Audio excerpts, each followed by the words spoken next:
श्री गुरुचरण सरोज रज निज मन मुकुर सुधारी। बरनौ रघुवर विमल जसु जो दायकु फलचारी। जी हाँ, ये हनुमान चालीसा है। हनुमान चालीसा अवधी भाषा में श्री हनुमान को समर्पित है।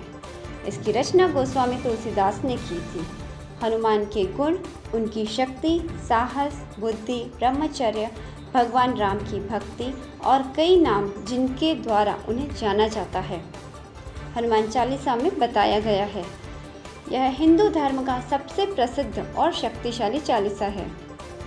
हनुमान चालीसा से जुड़ी कुछ रोचक कहानियाँ हैं।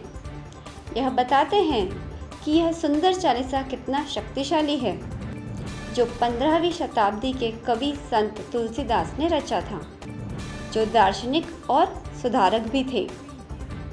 तुलसीदास श्री राम की भक्ति करते थे। तुलसीदास को तीसरे मुगल सम्राट जलालुद्दीन अकबर ने फतेहपुर सीकरी की जेल में कैद कर दिया था।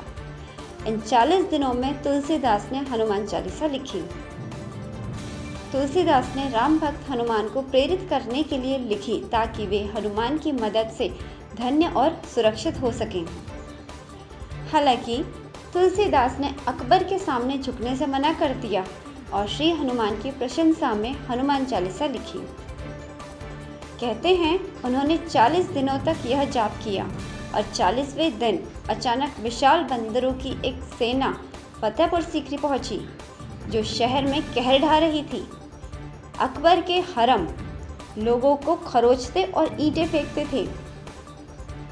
अकबर को जब बताया गया कि यह हिंदू फकीर यानी तुलसीदास का चमत्कार है, तब अकबर ने तुरंत तुलसीदास के चरणों में गिरकर माफ़ी मांगी और उन्हें मुक्त कर दिया।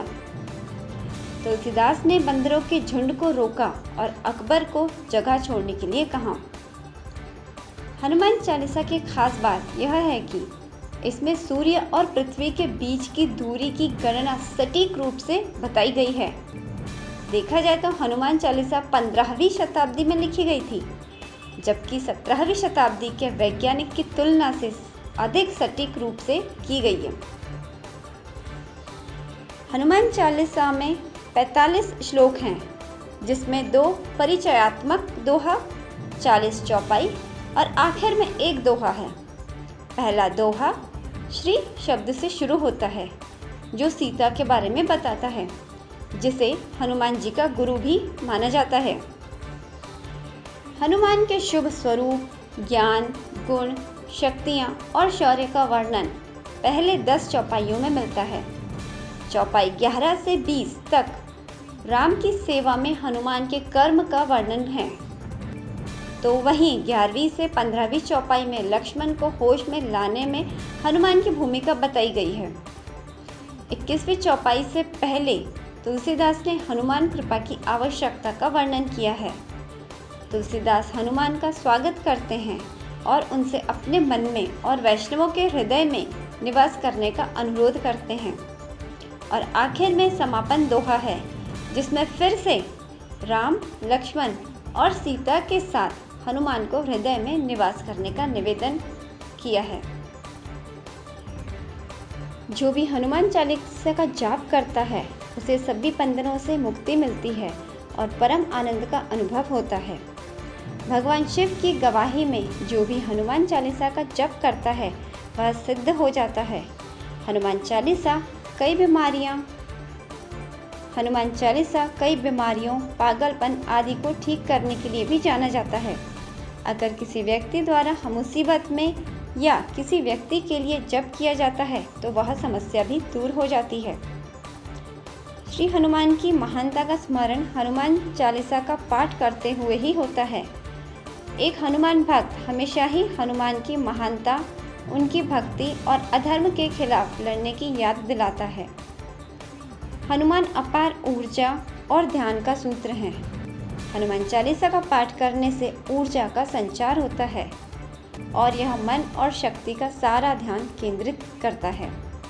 जैसे कि बताया गया है कि तुलसीदास ने भगवान राम के भक्त बनने के लिए अपनी आकांक्षाओं को, अपनी इच्छाओं को प्रेरित करने के लिए हनुमान चालीसा लिखी थी। में लिखा है हनुमान चालीसा में बताया गया है कि अगर हनुमान चालीसा रोज़ पाठ करते हैं तो उससे शारीरिक बाधा जैसे भूत प्रेत संबंधी परेशानियां नहीं होती हैं और आप मानसिक शारीरिक रूप से स्वस्थ रहते हैं।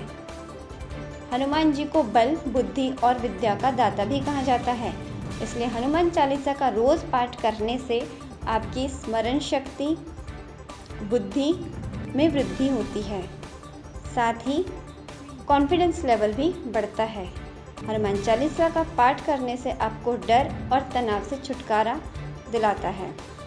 किसी भी प्रकार की समस्या हो या अनजाने में मन में आया कोई तनाव हो, हनुमान चालीसा का पाठ करने से वह दूर हो जाता है।